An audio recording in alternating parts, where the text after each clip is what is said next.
work collaboratively on usually films and performances, but we kind of like to cook as a hobby. And we invited Anthony Gross and Jen Booth from Temporary Contemporary around for dinner and tried to cook them some of the experimental food we've been researching. I got some chemicals for Christmas last year, and we made some spherified tea and warm strawberry jelly and all these kinds of things. And they were very excited about it. They said, would you like to cook something for the Royal Academy? And initially we weren't sure that was part of our art practice, and then we thought, well, it would be fun, we'll just do it. It turns out, for health and safety reasons, we're not allowed to actually cook, but we've managed to find a very interesting chef called Anthony McNamara who's going to be doing actual cooking.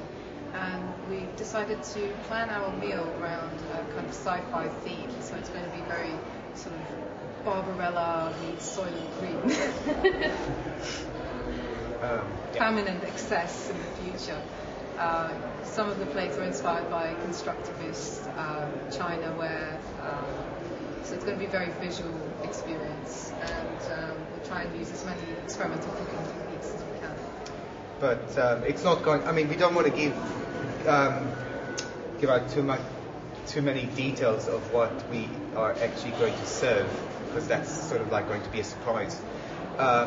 But we're also thinking about the experience of eating, and we're going to have a special score composed for each of the dishes. We're going to have a five course meal. So for each of the courses, we're going to have a specially composed music performed by a harpsichordist and a harpsichord player here at the Royal Academy.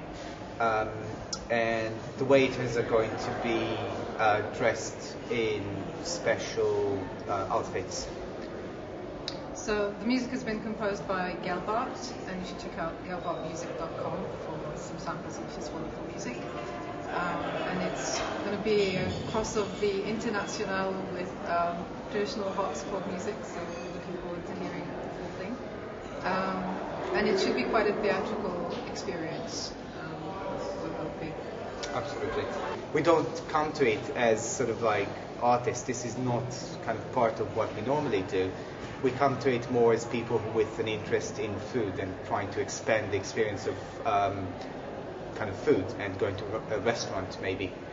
I think there's a kind of limitation where with food it's got to be palatable, and maybe with art not so much, although we've had many debates about this and I'm not sure. But we did think it was an opportunity to do something that possibly couldn't be done elsewhere, which is, for me, what art is for.